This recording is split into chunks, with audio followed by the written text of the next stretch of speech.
Excited to have our next speaker up, our final individual speaker, and then we will go into the panel discussion, and then we'll open up questions to the audience. So in fact, we've got Denisa, who's currently the Sales Development Manager at Content Squared. And last year, she was ranked the #1 SDR leader in the UK based on her peers and for sales confidence. So congratulations for that. It's taken us a while to get her out at an event, so I'm glad you're here. She's going to be talking about how to find yourself in a sales role. She's worked in various business development roles across startups and enterprises over the last 10 years, studied economics and politics at uni. Like many people, but especially women, accidentally fell into sales, but she's got a perspective on her journey and where she is now. She's an incredible thought leader in the space, and I'm really glad that she's here tonight. So a round of applause to Denisa.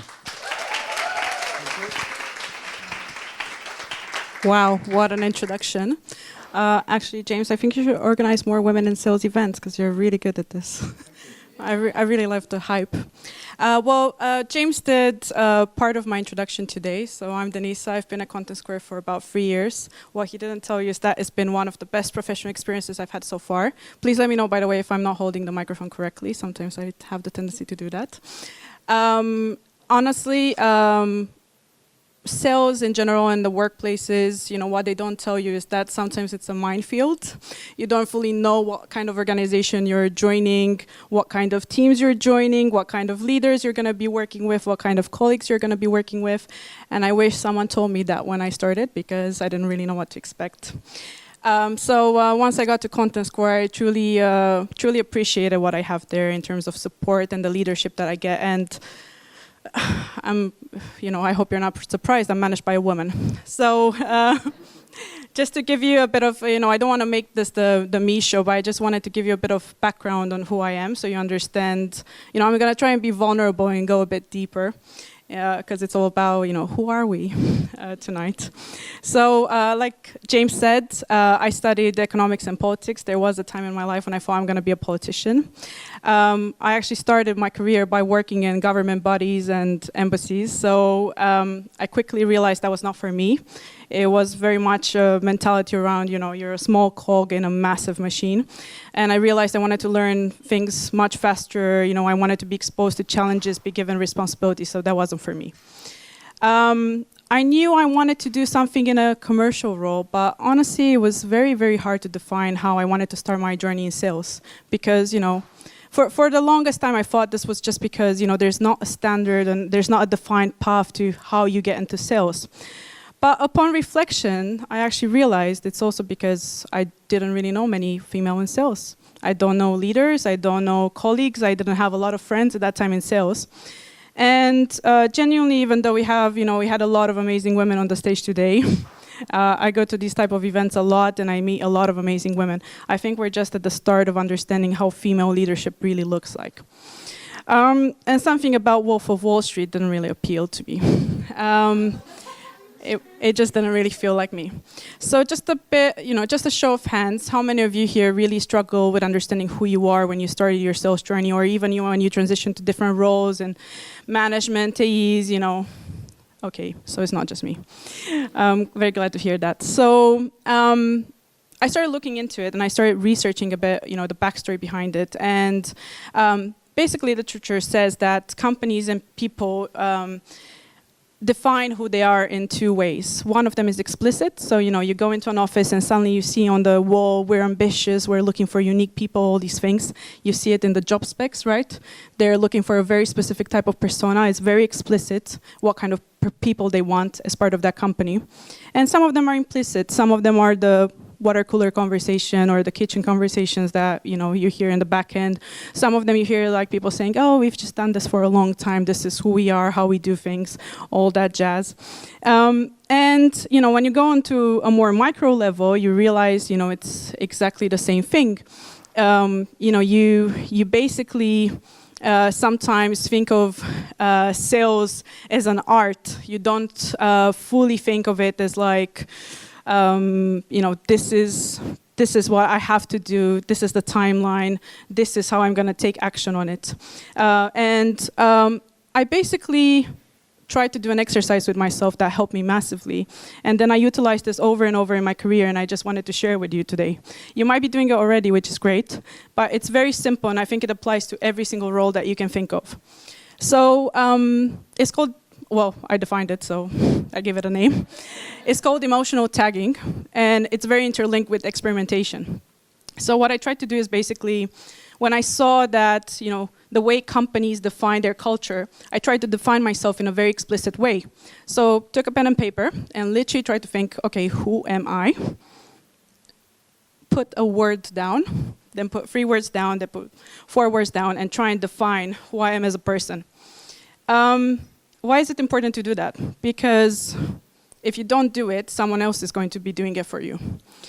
And also, it's an extremely difficult process. And what I found, so despite my youthful looks, trust me, I go to the hair salon every 3 weeks. I have a lot of gray hair. I've worked in business development roles for 10 years. I've done AE, SDR manager. I did management in AE roles as well before. So I've done a range of roles. And honestly, I think the definitions of who I am changed a lot from role to role as well. And I kind of keep redefining it every 6 months or so. So I would honestly recommend doing this, and I'll tell you some of the downfalls of what can happen if you don't do it, and I have it written on a piece of paper. Before I go into that, I just wanted to share one more thing. I think you need to be open to experimentation. Because we don't have these role models like men do, it's really hard to understand who you are, right? So you need to sometimes experiment a bit and try different things to understand who you're not. So I would honestly recommend trying out loads of things. I tried being vegetarian for a month in 2019. I've been vegetarian for 3 years. I've tried loads of things in the sales process for 1 week, 1 month, 3 months, and then it turns out that I used it ever after. I would recommend that you experiment with your style of presenting, who you are, who you want to be, and meetings with your stakeholders, with your directors, with your managers, and try something different for a week, a month, 3 months. See how it goes, and see if that, you'll feel it. If it's you, it's gonna glue with who you are. If it's not, you're not gonna do it again. So just keep that in mind, right? Okay, you wanna hear what happens if you don't know who you are. So, basically, this is me. I try to define myself in some words. I'm female, I'm outspoken, I'm quite quirky, creative, ambitious, I deliver things, I get stuff done, and I'm professional. Okay, wanna hear some of the feedback I received in my career. I'll start with a negative one, please don't get too sad. I overthink, I talk too much, I'm too businessy or formal, and I don't get how to talk to customers. I'm too much into the detail of things.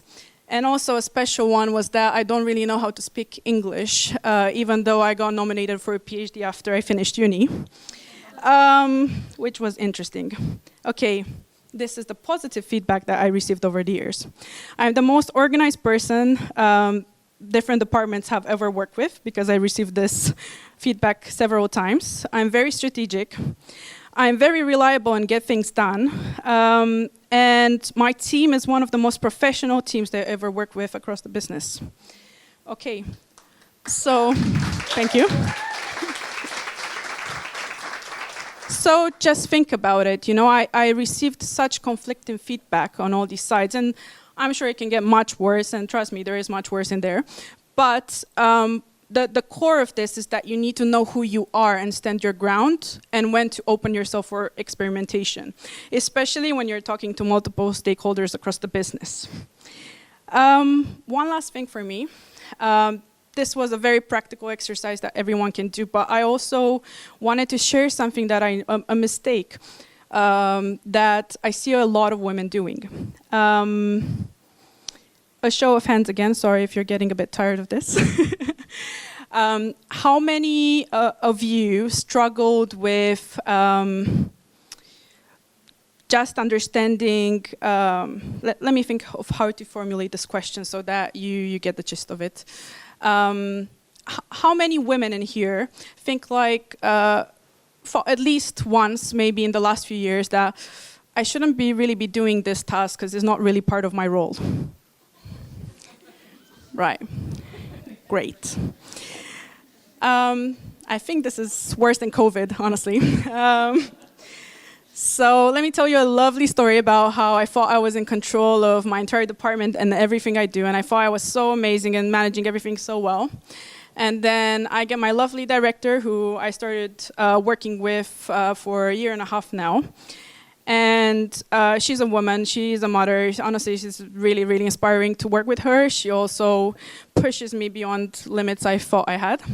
And one of the things she did when she first started, she just looked at me and thought like, why are you doing this? Why are you doing this? Why are you doing this? And suddenly she exposed a lot of gaps in my thinking and a lot of gaps in what I thought I had in control. And the truth is, I was doing a lot of things that shouldn't sit under my direct remit. And actually, you know, for years, I really struggled with this feedback like, oh, you should learn how to say no.